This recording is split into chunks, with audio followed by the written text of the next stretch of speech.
Welcome to Meet the Faculty with Dr. Chinwe Okeke, who is a preclinical faculty member and our Student Success Advisor Manager. So we're going to talk about those two topics today and many more. So welcome to you, Aparna and Dale and Daryl and Hanukkah and Carrie and Marie. Hi, Mesh and Nilly and Saif and Sane and Scott and Sneha. I see some familiar faces, some new faces. Hi to those of you who are joining us via recording. If it's your first time joining us, welcome to the OUM community. And if you're a regular to this webinar series, welcome back to the OUM community. And welcome to you, Dr. Chi. How are you? Wonderful. How are you, Dr. McGuire? And hello to everyone. I'm good, thanks. Thanks for taking some time out of your busy schedule to join us. For everyone's information, including you, Dr. Chi, I'm going to ask you a series of questions. And if those of you who are attending live, if you would like to ask Dr. Okeke any questions, feel free to use our Q&A box and we'll answer some of those live. If you are attending via recording, or if we don't get to your question today, we will pass those questions on to the admissions counselors, and we'll make sure that you get your questions answered in a timely and fulsome way. All right, so Dr. Chi, I'm excited to ask you this first question because I don't know the answer to it. So I know some of the answers, but not the full one, I'm interested to hear it. And I think our attendees will as well. So can you tell us, what is your first memory of wanting to become a doctor? Ooh, that is a good question. So I'm going to take you all way back to first grade. I remember, Yay! yeah, I was what, 5 or 6, maybe 6. But my dad, who is a clinician, he's still a practicing clinician to this day and a huge inspiration in my life. He came to first grade to tell African folk tales. My dad is from Nigeria, West Africa, and it was Parents' Day. And so he came to the classroom and he came in his Nigerian garb and he came with his white coat on. And I was so happy that my dad came to the classroom to tell this story. I was so proud, but to see him in his white coat and his African garb, I was just proud. And he took his coat and he hung it up on the chalkboard and he told this story. And I was just fascinated by his white coat. I'd heard a lot of the African stories that he told us at home, but to see his white coat hanging in the front of the classroom, he felt almost like a superhero to me. Like And a cape. so, yeah, it was like his white coat was like his cape. And so rather than listening to his African proverb that was, a story that had a message, I was just staring at this white coat and I was like, man, that's kind of cool. And so that was first grade without knowing all of the long history and blood, sweat, and tears that goes into medical education. That's very rewarding. But that was the first memory I remember. And that was so long ago. Yeah. And I would think many of you joining us today maybe have a rich and detailed memory of the first time of yourselves wanting to be a doctor too, or maybe that came to you later in life when you were already in healthcare or in another career and you thought, I really want to do more, really think I could contribute here. So thank you for sharing that with us, Dr. Chi. So, from first grade until going to medical school, like what made you decide in Yeah. those intervening years that you were going to undertake Yeah. go through Medicine. all of the pre-medical school training and then Yeah. medical school, because it's a long road. It So what is. what made you decide then? Yeah, that's a great question. So, I keep harkening back to my dad because he was such an influence to me. But I loved science in school. I loved understanding why things worked the way they worked. And so all my life, I kind of was on this track of understanding processes and life sciences. And so, took those classes throughout high school. And then, of course, an undergrad, I was on this track as well. And then looking to my dad and into, having experiences, positive experiences with healthcare coming up. Now, I can say as an adult, some of those experiences haven't been so positive in healthcare. you know, but I can say growing up, I just had, there were these models of again, doctors were like superheroes to me, and not that they were invincible, but they were helping people feel better. And they had this huge responsibility of holding people's most vulnerable parts of their lives to try to help them restore them to health or extend quality of life or quantity of life. And so that was the connection for me, you know, going into medicine. And again, this was out knowing without knowing all of those pieces of those journeys. Now, I was fortunate enough, Dr. McGuire, to also go to summer programs throughout high school and undergrad that continued to open my eyes up into the realities of medical education and a medical career. But you know, that was the connection, those pieces, and just really understanding and loving science and loving wanting to work with people. I thought medicine was that perfect marriage of the two. Yeah, I like that balance of like the scientific inquiry and then the like the understanding and the holding safe of people's vulnerabilities because they're Yes, such widely divided concepts, but they marry so well together they do. in the They fields of do. medicine. And you're just fantastic at both of those things. So Oh, thank you. Oh, you makes it easy. Correct. yeah. Okay, thank you for sharing that with us. And maybe those of you who are attending have thought about, oh, medicine also has like the marriage of things that I appreciate and Mhm. that are like within my heart and my mind to pursue and move forward in. So I invite you all to kind of think about that for yourselves. So, Dr. Chi, everyone kind of has this story about how they like made it to OUM. Yeah, So tell us a little bit, how did you get here? How did you yeah. join this community? Yeah. So, you know, it's interesting that we're doing this. I mean, I just feel honored to talk to prospective students and yourselves and everybody in the recording world. But it was 2014. I can't believe that was a decade ago. It's just blows my mind. But I remember I was working for a brick and mortar college for 2 years, and we were looking at ways to transition into virtual classes and more of a hybrid format because I taught at an in-person college, and we were looking to see how we could expand the learning opportunities for non-traditional students. We had a lot of non-traditional students in our brick and mortar college, and how could we expand to online classes and some in-person pieces? And so I was looking to see how that model actually worked. And so I was connected to resources such as um, higher Chronicle issues of higher learning, and then highereducation.com. And so I was searching to see what schools were doing this successfully. And I came across OUM on highered.com. And there was a position posted. And at the time, I did not have a whole lot of online teaching experience. We were just kind of starting to dabble into virtual education at that brick and mortar college. And so I saw OUM's advertisement, and I read about the virtual education model, and I decided to apply. I didn't know anyone in OUM. I actually had never heard of OUM before I saw it advertised on highered.com. And so I applied, and an employee got back to me and said, "Hey, we want you to do a teaching demonstration on the thyroid gland." And Dr. McGuire, you're the endocrine guru. I mean, you teach endocrine lectures all the time, and I love learning from and working with you. And so I was like, "Oh, I can do that. I can talk about the thyroid gland, but we want you to do it in this virtual education learning management system platform." Oh my goodness.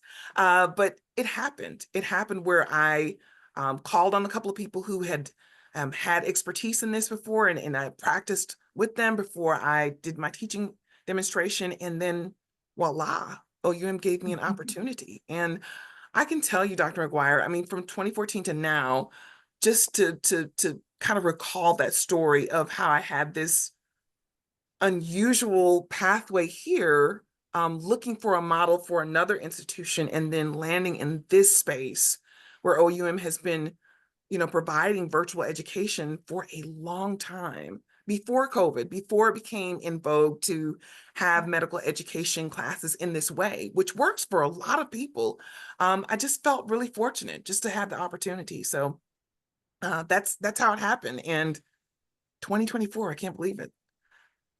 I also found OUM on higher ed. Ah, there you go.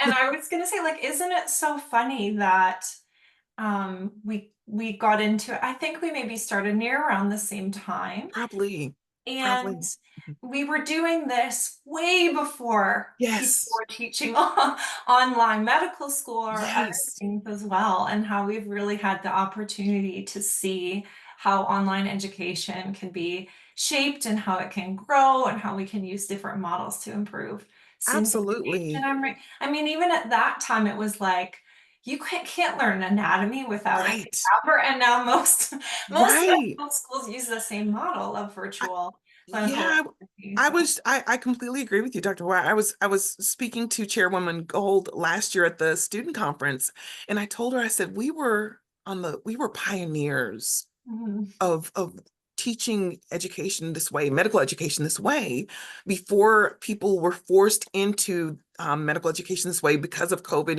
and the things that happened with the pandemic. And we've done it well. We have OUM alumni and clinicians all around the world who have learned medical education in this way and have done it successfully. And so I just felt very fortunate to have gotten in this way and to work with, fine faculty and staff and students like yourself. So yeah, Yeah, and we haven't had to do the same thing all the time. We're like right. constantly, constantly Absolutely. updating it and getting to upskill and do new things. That's a really great Absolutely. opportunity for us as faculty and for our students to be able to benefit from that too. Certainly. So we hope all of you will be part of our community soon and can kind of experience firsthand some of the things that she and I are talking about. So we do have some attendees today who are considering applying for our July cohort. And we do have some attendees today who may be part of our January cohort as well. And we may have some people who are, just new to the process. Sometimes you're just dabbling your toes in and seeing if, is this something that could work for you? So, what do you think people who are prospective medical students, what do you think they should consider before they think about applying to medical school? Oh, good, great question. I would definitely ask people to consider their passion.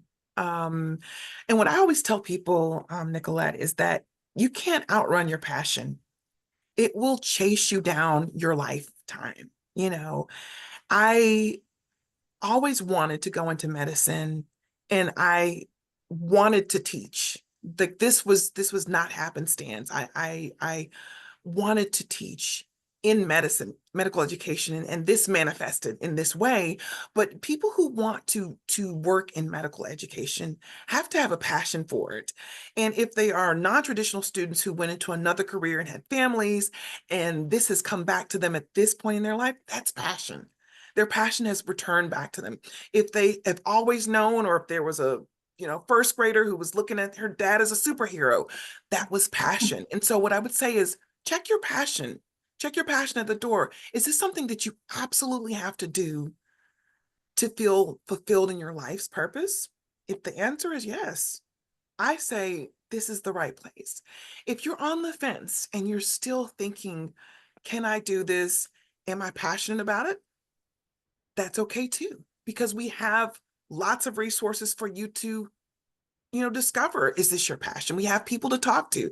I mean, Nicolette, you have student ambassadors that you work with and OUMSA student members who can talk about their journeys and then also sharing yours as well. But I think just check your passion, because that passion will carry you through those 40 plus hours of studying and sacrificing, lots of things that you'll have to sacrifice along the way, also keeping in mind the balance that you have to keep in medical education. But I would say check your passion at the door, because if it keeps chasing you down and it's running after you and it keeps coming back to you, that's a sign. That's a sign. This is something that you're meant to do. I have lots of students and people who I've advised over the years through OUM who told me, hey, Dr. Chi, I always wanted to do this, or you know what?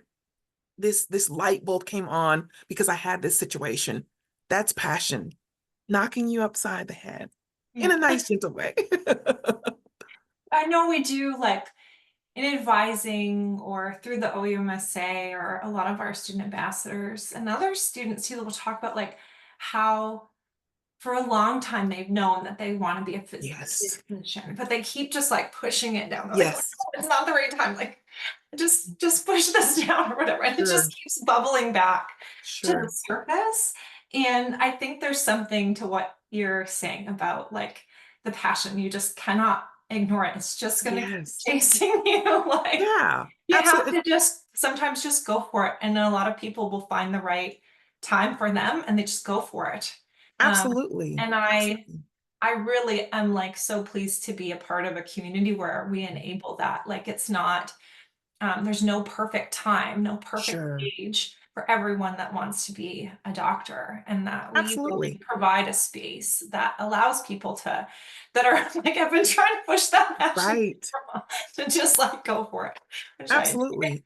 And to your point, OUM provides you said the space and the opportunity and the community to support that passion in this nuanced way when we first started of delivering medical education and getting to your journey. And so you will never be able to outrun your passion. And you really shouldn't. You really shouldn't. This is an opportunity. When I say shouldn't outrun your passion or ignore it, because it's going to keep chasing you down.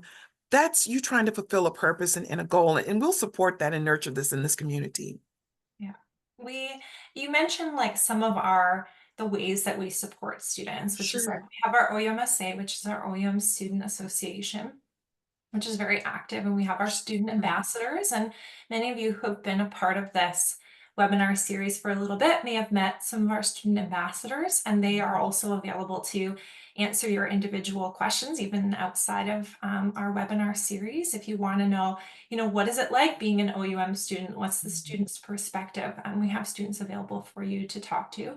But one in particular that I want to make sure we spend some time talking about today, which is a really signature program of this university, is our Student Success Advisor program, which you're the manager of. So even before we even talk about the values in that program, tell us a little bit about like, why is being manager of the Student Success Advisor program, why is that important to you personally? Yeah, that's a really, really great question, Nicolette. I can tell you on my medical education journey, I didn't have an academic advisor.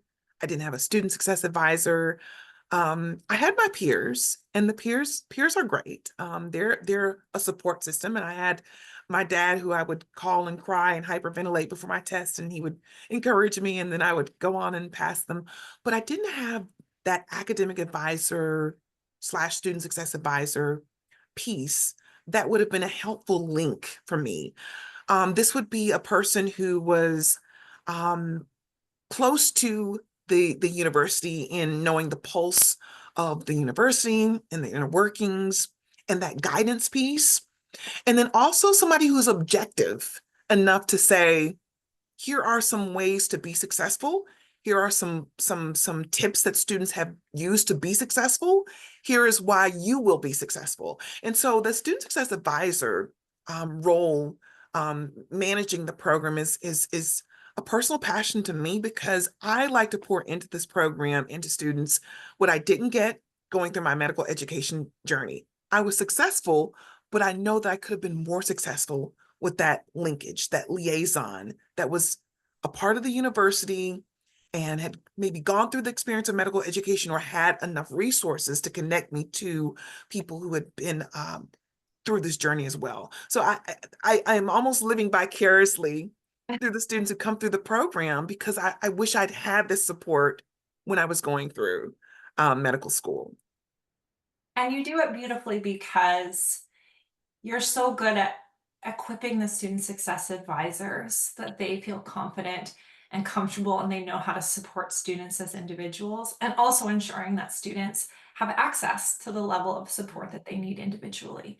I think one of the things that um, is great about the size of our university is that Mm, we know all of our students, right? yeah, Like we have 339 students, and like yeah. you and I meet all of them Yes. before their first day and get to Yes. know each of them on their journey. And so it's not like if we have a cohort of 50 students, it's not like we have one student that's replicated 50 times and they all have the Sure. same needs, right? We have 50 students with 50 different sets of needs. Right. So tell me, like, what actually is a student success advisor? Yeah, Some great people question. might be new and not have heard that before. Sure, Who are sure. student success advisors? What is Yeah, great question. So student success advisors, or SSAs as we call them for short here in OUM, are faculty and staff who represent the university to support student success. And we have a phrase, Nicolette, you're familiar with this, that for student success advising, your success, meaning student success, is our priority. And so student success advisors are individuals who are almost these accountability partners within your medical education. And I say accountability partners because we know people who are going through weight loss journeys or people who are doing other personal goals. Having an accountability partner, somebody that you are accountable to share those goals or to check in or to get just a pulse check or to get some advice or kind of bounce ideas off of and then hold you to those goals.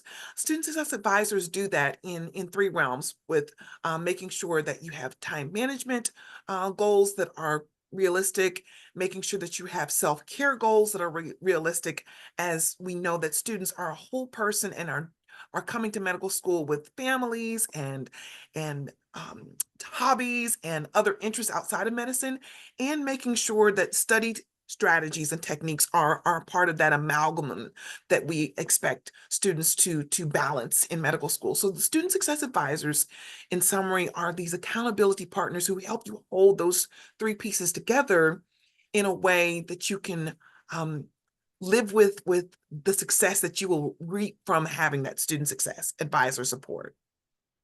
So how do students get a student success advisor, and like how often are they able to access this accountability partner? Wonderful. Yeah.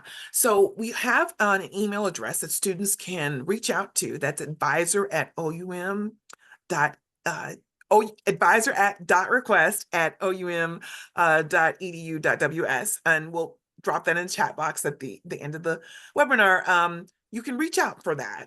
Also, the admissions team has been amazing in connecting students to the advisor request email address so that students can reach out and get more information. But when students matriculate into the university and they're interested in the program, they'll be paired with a student success advisor. And so that student success advisor will reach out to the student and then set up an appointment. Students can reach their student success advisors. They can meet with them once a week for a 30-minute session to talk through those time management plans that I was talking about, talk through those study strategies, talk through those self-care goals that are important for whole students, as you know, Nicolette, very well. So reaching out to that email address, working with our admissions committee, I'm always available to direct students to student success advisors as well, and they will get assigned to one once they become matriculating students. They can meet once a week. They can talk to their SSAs or student success advisors through Zoom meetings like we're doing right now. And they can also email their student success advisors. So those are ways to have a successful student success advisor relationship. And like, what if a student doesn't feel particularly like successful in Sure, how they're progressing? Do they still sure. connect with a student success advisor? Absolutely. I think that part of a rites of passage in medical school, Nicolette, is feeling like you're not being as successful as you could be or wanting to make improvements on currently what you have been achieving in the class, or you want to create new goals for yourself. But absolutely, students can meet with that student success advisor to reshape goals. And you and I know that when students matriculate in medical school, sometimes goals change. I work with students as a student success advisor myself and manage the program. And one thing I tell students is to make sure you have SMART goals. And those SMART goals are specific, measurable, achievable, realistic, and time bound. And keeping those SMART goals in mind with student success advising, you have a reality that your goals may change. Your definition of success may change in medical school. And so those are some of those concepts that you can bounce off of the ideas of engaging with your student success advisor. And we do really do intentionally, Nicolette, try to pair students with student success advisors that have similar uh, medical education journeys or similar professional journeys or personal journeys that allow students to feel that connection and bounce those SMART goals off of that student success advisor. And some of our student success advisors are former OUM students that are now like practicing Yes. doctors. So I don't know. I think it can be motivational too, because I feel like there's like nothing that helps more than knowing that someone else has had this issue and been able to go through it, and that you can have setbacks and Mm. changes to what you expected and still be able to move forward and find I ways to move couldn't agree forward and have more. somebody to support you through that. Oh, I couldn't agree more. You're absolutely right. We have a number of alumni who are working as student success advisors who say, hey, I went through this. I went through these classes and I made it through. It wasn't easy, but I did it. So I couldn't agree more. Yeah. I just think that I want all students to have a student success advisor. And it's not like you have to meet with them Right. for a set amount of time, like every Sure. week. If students want to change it to make it work for them, like if they prefer to do that less frequently, like there's nothing like locking you into a specific mode of interaction with your SSA, other than making sure that you both have a mutually agreed upon relationship. Do you have any other like tips and tricks for working Mm. with SSAs so that students can make the most of their journey as medical students? And I think you've hit the hammer on the nail. You set up a schedule and a cadence with your SSA that works for you. You're right. You don't have to meet with them every week. You can meet with them each week. You can meet with them up to 30 minutes. It could be a 5-minute check-in. Hey, I set a new goal. So a tip and trick is to make sure that your relationship with your SSA works for you. Make sure that you also um, know that with your SSA, when you first have a session with your SSA, and you've shared this in your study skills session, Nicolette, which is going through that assessment of how you learn. I think that's a really important tool to use with the student success advisor. Have that initial assessment that you house on your study skills page to learn how you learn, because that will set you up for success to know that maybe you study better in the morning time or in the evening time, or that you need to have these smaller intervals of studying and making sure that you have that active learning, but not just the study skills, the time management plan with your SSA. Go over your plan with your SSA. Create your plan together, co-collaborate on your plan, and revisit your time management plan to make sure that it works for you again. So I think that just having that open communication in that safe space with your SSA is really a way to have a successful relationship. I have students who I don't meet with every week. Sometimes it's once a month, sometimes it's every other month, sometimes it's once a week. But I tend to send out those emails. I tend to be a hover SSA because I send out emails and, hey, just checking in. You don't have to respond, but I'm here.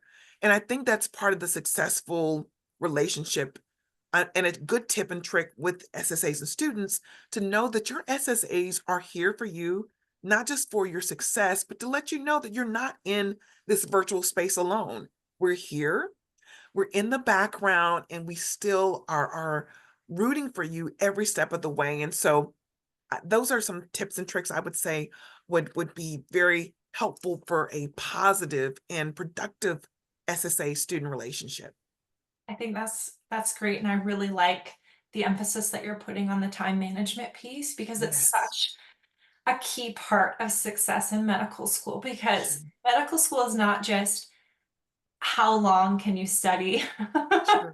and how many things can you cram into your brain. It's also about being able to manage your time so that you yourself can be a full human Sure. and you have other aspects of your personality other than studying medicine that are important in life and health. So how are you going to manage all of that for a long term? Because medical school is, 4.5 to 5 years of this kind of level of intensive work. And intrusive thought process. So having time management skills that are especially early on where you're developing those skills and learning how to change things up when you need to, or how to deal with, unexpected environmental things that happen, like Sure. having those skills worked out with your SSA early on, I think is really important. So I'm glad that you mentioned that. Absolutely.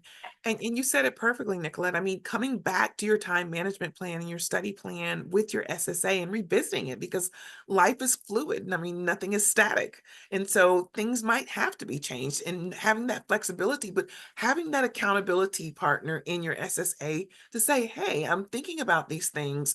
What are your thoughts? And can we kind of just run these ideas together. It's really just a good idea to have another set of eyes on it and someone who has been close to that process and that road that you've been on. It's really helpful. Okay, so thinking more a little bit about that because SSAs, you said they'll get access to an SSA if they want one at the time of matriculation. And that's our fancy word for saying, like, once you've accepted your offer of admission Yes. and paid your fees, then you get access to all of the university's platforms, like our student information system and our Moodle classrooms and et cetera. Then you can get access to your SSA as well.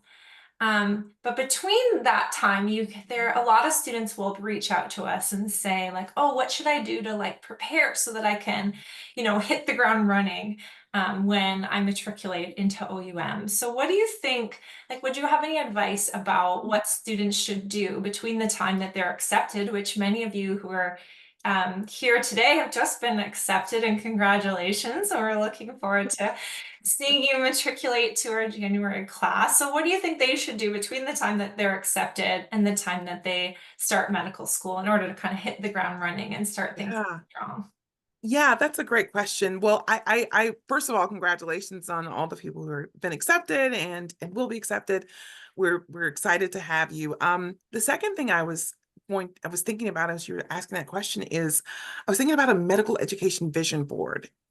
And mind you, students, I didn't do this going matriculating to medical school. So I have Do all as this. I say, not as I Right, do. right. I didn't do this, but I have experience working with students all these years and learning things that are really valuable nuggets of information or clinical pearls, as we call in the medical school. But making this medical education vision board of where you see yourself and have the small goals, the little milestones, the benchmarks, and have those overarching goals. Overarching goal, you want to be this highly trained clinician that serves patients. That's part of the mission and the value of OUM.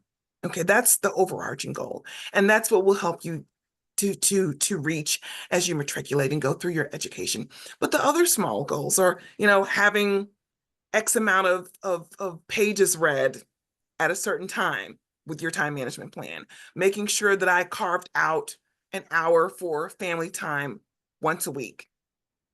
We'll talk more about that. Having goals of becoming OUMSA president. Have your medical education vision board. And I would say create this, cut out, pictures and words and things, and your vision can change, but have this overarching vision board. And I would say between the time from the acceptance and starting medical education here at OUM, do not burn yourself out. Don't read every book that everyone throws at you. I can tell you, my baby sister is practicing physician, and when she was coming behind me, I gave her all of my books. I was like, here you go. She didn't read any one of them, and I'm glad she didn't. So don't let everyone with all their best intentions throw all the books at you and you're going to read a whole medical microbiology, physiology, biochemistry book before you start. Don't do that. You'll burn yourself out. What you can do is create that vision board, and then our wonderful admissions team, Dr. Nicolette McGuire here, of course, all of the wonderful faculty and staff that have these resources will provide you with some of those resources once you have become that fully matriculated student to look at reading lists and things once you get closer to that line. But in the meantime, I don't want you to burn yourself out. I want you to create that medical education vision board so that you can have that vision. And then when you're filling in those little pieces of that vision, then you can fill in those pieces of saying, how am I going to balance my family time, my hobbies, the commitment to studying. How am I going to do this? How is my life going to change for myself, my family, my friends, my loved ones? But I would try that vision board because I can tell you a couple of years ago, I did a vision board. I put Brad Pitt on there and I put The Rock on there. Now, clearly that vision didn't materialize, but listen, hey, I was aspirational. But here's my I point. can dream. Yeah, I put it on there, but I put other things on there, and vision boards will change, but it's aspirational. Where do you see yourself along this journey of becoming this highly skilled clinician that serves patients? That's what your vision board should encompass, and then you can fill in. So you can do that before you get started, because once you get started, you won't have time to clip out words and pictures and things. You'll be studying your text. So I will just put the disclaimer that we do have a list of Yes, books, but only because there sure, are some students who just request that. We sure, actually don't recommend that you read any of the books on the list. right, But but some people's brains work differently sure. than yours or mine, and That's right. we don't judge. And if people really That's want right. that list, and if you're one of those people like, well, I would really like a list of textbooks, and I'm not going to get burnt out, and I love reading textbooks in my spare time, I will just say more power to you. We're here to Right. support you, and that list is available. Absolutely. And I would like, I want to just build on what you said about vision boards, because some people would be like having a physical vision board is like amazing. Some people do that mentally. Yeah, People do it in writing. Like some people use online tools for that's that. right. So however you want to do that, if you're not someone who likes the Sure, physicality part, but actually thinking through the goals and the things that you want to get out of your time in medical school, not sure, just the academic things, but also who you are as a person, I think is really important. sure. I like that you said talking about goals, and that's Yeah. something that we are consistently encouraging students, because Mhm. students always come in and they're like, my goal is to be, practicing doctor and to help patients. And we're like, that's great, but you've got a long time That's right. until what are your interim goals, so that when it's Mm, 1 o'clock in the morning and you're trying to learn the etiology and pathophysiology of Peyronie disease, like maybe that's right. that that goal is too far ahead to like keep you motivated Sure. to like the planning that you had on your time management schedule that said you were going to be studying until 2 a.m. But if you have a smaller goal that's like, I want to learn 5 things so I can get to my study group tomorrow and I have a great session because I really enjoy my study group. Like those Yeah, kinds of things can be really helpful. So I think getting in that habit of setting yourself those short and long-term sure. goals is a really good one. I love Like that. that you Yeah. mentioned that. Yeah. Yeah. Okay. So, after people have done their Mhm. planning and thought about their goals for starting medical Mm, school, they get to attend some pre-sessions. So we have a financial session and we have a yeah. retreat session, and you and I run a couple of Yeah. sessions on study skills for student success. And then they have 5 days of orientation where they get to meet all the faculty, and they get to meet administrative staff and learn who's Mhm. who in the zoo and all of those good things. And then finally, they start their preclinical units after they've gotten all the information that they need. Um, so I give like a little bit of an overview of the preclinical units. Mhm. And then I want to ask you a little bit about like thinking about undertaking the preclinical years, like Sure. what should students know? So I'll just kind of say, for those of you who are not familiar with the structure of our program, it's split into 3 phases. There's the preclinical phase, there's clinical transition phase, and then the clinical phase. So the clinical phase is what most people think about when they think about Mhm. medical school, which is when you're in your clinical rotations. You're going out in hospital, doing rotations in psychiatry, and going out and doing community and family medicine and obs and gynae, and so on and so forth. So those rotations you do after you learn all the knowledge to help you be successful and work with patients and healthcare providers safely in your clinical rotations. So the preclinical years are where you're actually learning all of the information and all of the synthesis that you need to be able to make clinical decisions that doctors make, which are very different than the clinical decisions that other healthcare providers make. So it actually takes a huge amount of time and effort to get to the level of Sure. clinical skill, even in the clinical years that we instill in our preclinical program. So it kind of comes as a series of things, like we have asynchronous lectures, and then we have live classes where you have workshops and case discussions and problem-based learning. So you can come in live. We also now have peer-to-peer learning sessions, which are student-led sessions where they can learn things. And we have lots of study groups and that sort of thing too. So you have as much or as little interaction. Some people are super introverted and they never want to like see another Right. person except on recording. And if you're a person like that, like more power to you, and that Sure. is available to you. And other students are really like that interaction.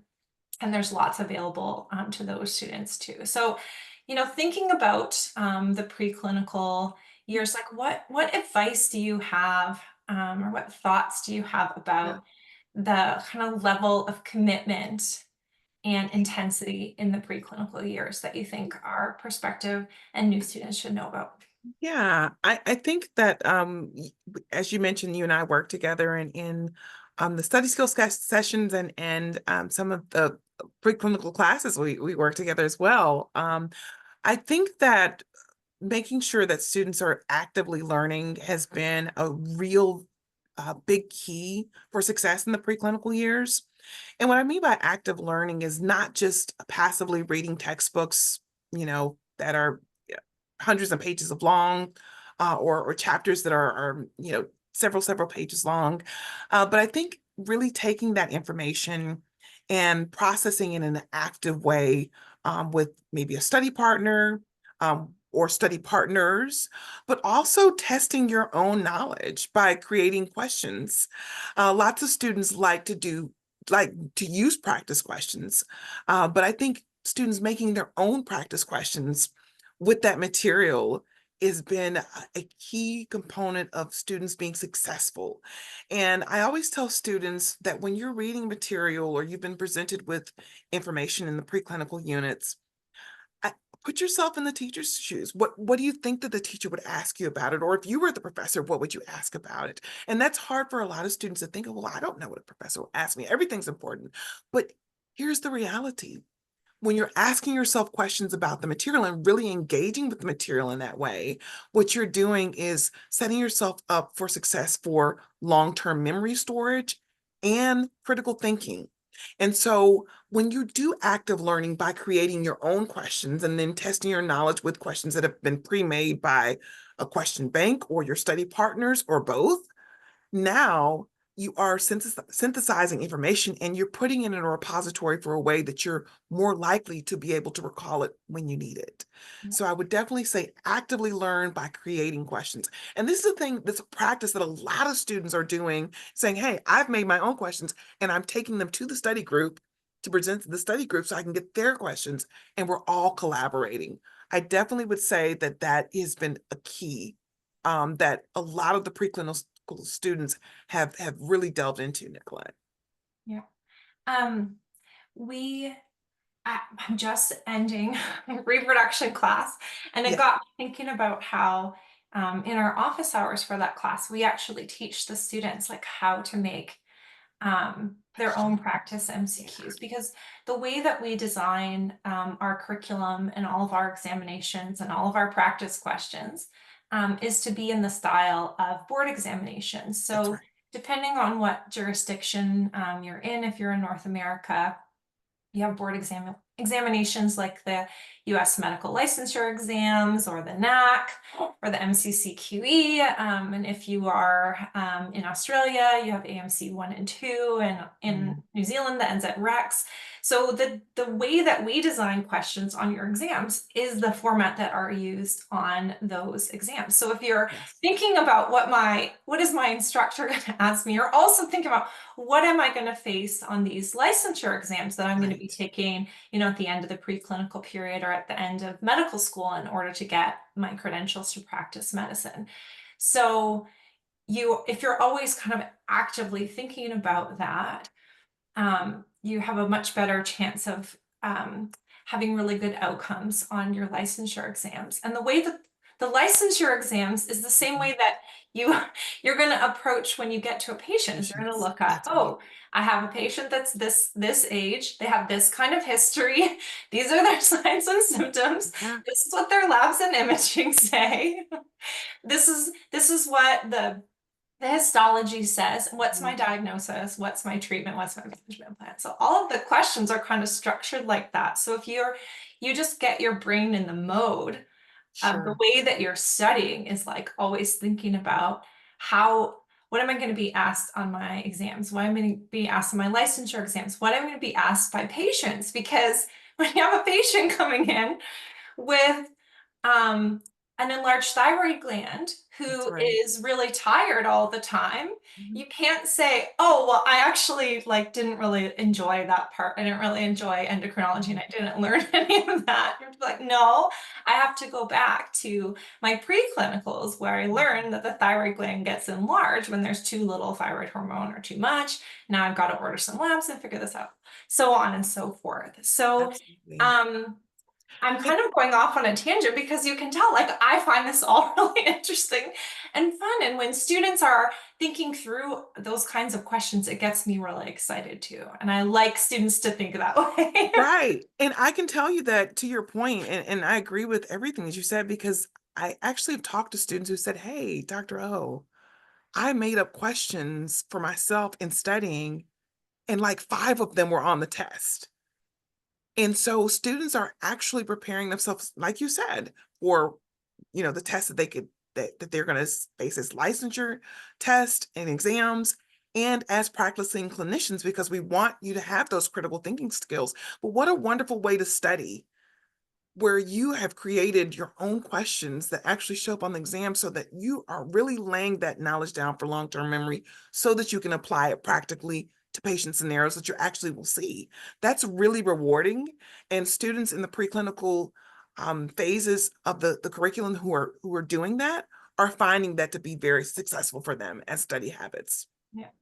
And the way that we structure our unit outlines and the information that we give to students, we have what we call our topic learning objectives. So they're Yeah. really like little bite-sized pieces of what you need to know. So like, for Yes. example, a TLO from the class that I was just finished teaching there, they just took their final exam would be something like discuss the etiology, pathophysiology, signs and symptoms, diagnosis and management of hyperemesis gravidarum. Yes. So then, oh, well, you can think about all different kinds of multiple choice questions and short answer questions based on just that little chunk. Or you just maybe even think of one. Oh, what do I think they're going to ask about that? Something that's really interesting about hyperemesis gravidarum, which is like really, really bad morning sickness, is Sure. like the difference between morning sickness and someone who has hyperemesis gravidarum. So like, let's think about what my questions are for that.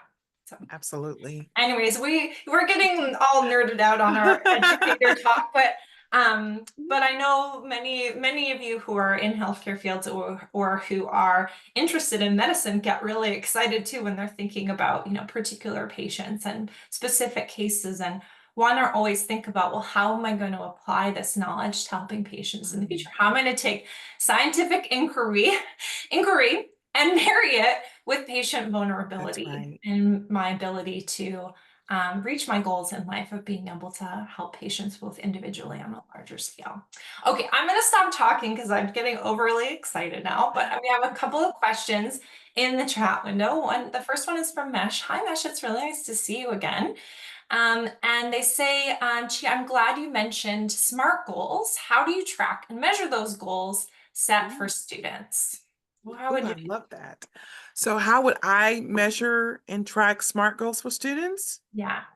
That's a really good question. What I would say is that the students, really, the student and the student success advisor, if you have a student success advisor that you're paired with, would be that would be a great way for them to kind of track and measure those goals. Those goals are very personal. SMART goals are personal. So a SMART goal could be, making 75 to 80 on the first quiz, or it could be you making sure that I finished all of my learning modules and my chapter reading before I sit for the first exam. Those are personal goals. And so I would say the best way to measure those SMART goals is to, one, have your vision board and then check them against, okay, is this what I said I was going to be doing by this time? Do I need to adjust this? Is this realistic? And then running it by your student success advisor to say, hey, I think that we can tweak this, or this is something that I'm going to hold you to account to. And when I check with you next week, we'll see if you met that goal. So there are a number of ways, but know that the SMART goals are personal and they're measured by you and your student success advisors accountability with that goal. And then again, your personal fulfillment with that goal. Great question.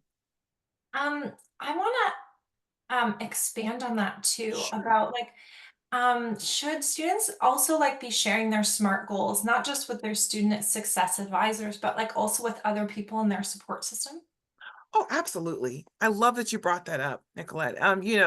Dean Robinson, in a lot of the interviews has mentioned that, when one person in medical school is going to medical school, the whole family's going to medical school. Or Yeah. one person in the friend group is going to medical school, everyone, because it changes your whole ecosphere. And so I like that you said sharing the SMART goals with your support system, not sharing your SMART goals with everybody who might not necessarily be supportive or positive, but with your support system, I would think so. And I think that you speak to very well about support systems during a week and pre-O weeks. But I would say so. Okay, that's great. Peter wants to know, hi, my name is Peter. Nice to see you, Peter. Glad you're here. They would like to know, what is the passing grade to move to the next level in OUM? And maybe you could add to that too, Chi, like about people's like individual academic standards. 'Cause Sure. we have school academic standards for passing courses, but maybe you could talk about individual academic standards too. Yeah, so absolutely. So that's a great question. And so 60% on assessments, our assessments are quizzes and exams, is the minimum standard. But I would say, as Nicolette mentioned, personal standards. There are a lot of students who are shooting for 70s and 75s and 80s, and there's some students who are like, if I don't get a 90 or higher on the test, I'm not satisfied. What I would say about the academic standard, that measurement, that's one way to measure your success. That's one way, and that's okay. The other way to measure your success with those numeric marks is, did I learn this information enough, confidently, comprehensively enough to help my patients? And I keep going back to patients because at the end of the day, Nicolette, and everybody in the recording world, I will tell students that when I'm teaching in the class, one barometric measure that I use for students is, would I trust this student when they become a licensed clinician with my family member? Not me, because I know the student, I have a bias and I love all my students. So I'm like, oh yeah, I'm coming to you. I'm going to support you regardless, right? But would I send my family member to you, trusting you with clinical discernment, expertise, and educational expertise and this mastery to help my family member? And so if the answer is yes, because that student has demonstrated a clear understanding, then that's also a measure. So I would say you have the academic numerical number, and then asking your personal, yourself, did I learn this material enough to help my future patients? And Nicolette, I'm going to tag you in on there because I feel like there's another piece to that. The numeric goal is important, but I also think that personal goal. Um, but I'm curious about your thought on that.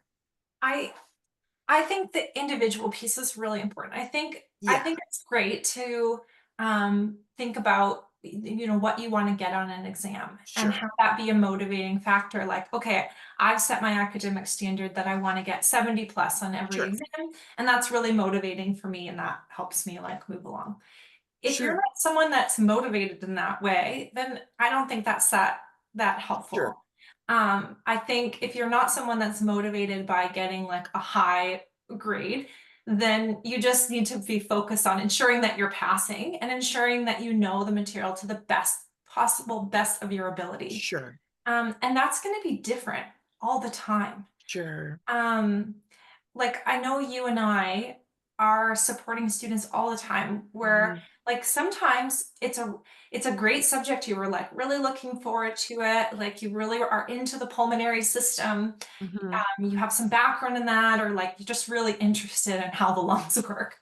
Yeah. And you're like, I'm gonna do great in this because I like know this already. And then you get in a motor vehicle accident. There's a Yeah. natural disaster. Yes. You have a death in the family. There's a birth in the family. Like Right. there's all these things that happen. You get sick that are outside of your control. And so Sure. sometimes you have to just like adjust Adjust. your frequency based on the environment around you. And sometimes you have to adjust based on the support system around you. Like, okay, well, maybe my absolute best possible in the time where these things are happening is just I need to adjust my like academic standard down a little bit and then I'll turn it Yes. up again I when I have love that. this particular thing. But I think Peter's question is really Mhm. important too about the Sure. passing grade because we always want to see that you're at least getting Yes. a 60% That's and right. that your best possible is adjusted above our lowest possible. If That's that makes right. sense. That's right. And um, that no students are getting to the end of a class being below their academic standard and being below their academic standard without us having already reached out and said, hey, like, let's What's connect. that? Like, have you met with your SSA? Is That's something right. going on where you need an adjustment to your examination window or something? So That's right. a lot of students that have SSAs know to reach out, right? Mhm. Because they're so used to already having this relationship with their Sure. SSA. And so I really like that program for that too, because sometimes students are like, "Oh, I'll just muscle through it," and then Yeah. afterward they're like, "Oh, I wish that I reached out and got some support Right. for this situation." So that's Absolutely. on it. And we're going to reach out to students too, because with students, if they don't have an SSA, we'll still reach out because we at OUM are going to check in on our students. We know in this virtual space, sometimes people feel disconnected, and we make an intentional effort. You know this, and Nicolette, everyone at OUM's faculty and staff makes this intentional effort to reach out to students and just kind of nudge you on the shoulder and say, hey, we're here. We're here. We're going to be here. And you're not alone in this. Yeah, you don't have to muscle through it alone, That's like right. when there's support available. Sameet would like to know, hi Sameet, does the SSA support students through their clinical placements too? And also, academic success is one part of the picture. Burnout is inevitable. And does Yes. the SSA support students through burnout or help recover from it? Oh, those are really nice. Okay, I'm gonna pass those to you. So, Yeah, these does are great SSA support questions. students through clinical placements Yeah. and through burnout? Yeah, I love that. That's a really good question. So, the reality is that SSAs are available through the clinical rotation years. Clinical rotation years are different from preclinical years, obviously, but SSAs are there to help, again, with those three arms, that time management, those study strategies, and that self-care piece, because we know the whole student, whole person is important. And so while the curriculum will change for the student, the SSA's support does not change. And so that is available during the clinical rotations years. Now, the other piece of the question, which was about burnout, and remember I talked about burnout earlier, with not wanting students to burn out before they even start. You know, yes, we have this reading list and we're happy to provide that, and we're happy to support people reading through things, but to talking about burnout in medical school, which is a thing, it is a thing, but we want people to know that self-care strategies, which SSAs help support you through, which mean pointing you to resources, pointing you to resources outside of the institution, pointing you to the repository resources that we have in the institution and university, we want to help support you through that. And so, yeah, that's part of that self-care strategy. Those are part of those test-taking anxiety strategies that we have, anti-anxiety strategies and test-taking anxiety strategies that we have. So SSAs do help you through this, and help you recognize the symptoms and signs and help work through a collaborative strategy to work through those things. Because as Nicolette mentioned, life happens through medical school. It will continue to happen. And so we want to make sure that we have those support resources in place, and we do through the SSA program. Yeah, I think, just knowing that they're not the first one to go through it Yes, and that they don't have to go through it alone and that there are supports available that can help you reach the other side. I think it's really important. So I'm glad you brought absolutely. those. We're just about at the close of our interview, which is too bad because I'm enjoying talking to you Yeah, and running my mouth a little. always. So I just want to ask you, do you have any parting words or advice for our attendees today who may be prospective students thinking about applying, or who are students who are starting in our January cohort? Yeah, absolutely. So for the students starting in January, I'm gonna say to you again a hearty congratulations. I'm excited to work with and collaborate with you and learn with you. I'm still learning. And I want you to always continue to learn. And congratulations to you. For prospective students who are maybe on the fence and haven't finished their applications or haven't started applications or still thinking about it, I would say to you, apply. And let me tell you why. You're here not by happenstance, but you're here for a reason. And I have a sneaking suspicion that you're here because your passion is tapping you on the shoulder again and reminding you that this is something that is part of you fulfilling whatever purpose you have in life. And so I would say apply. I applied to OUM looking for a model to use another university and wanting to teach on a medical school level. And I'm here 10 years later, unbelievably, I can't believe it. And so glad to be here in this space because this is my passion. And I was given an opportunity. Someone gave me an opportunity, and I want you to know that OUM is an opportunity for you as well. So I would say to matriculating students in January, prospective students now, don't run away from your passion. This is something for you. You can do it. Thank you so much. Dr. Chi and I want to thank all of our attendees for joining us, Aparna and Chipo and Kristen and Dale and Daryl and Elizabeth and Hafiz and Hamad and Hawa and Jerry and Joshua and Carrie and Linda, Matia and Mesh and Nana and Nili and Saif and Samit and Sane and Scott and Sneha and Tochi, and to all of you joining us via recording. We're so glad you've joined us today, and I know that you'll all join me in thanking Dr. Chi for sharing her expertise and insights and time with us today. We hope that you will all be able to join us again in November for our next webinar. And if you had a question that wasn't answered today, be sure to reach out to your admissions counselor, and anything in our Q&A box, we'll be sure to pass along to them so that you can get an answer. Thanks everyone for joining us, and bye for now. Thank you, Dr. Awire. Bye, everyone.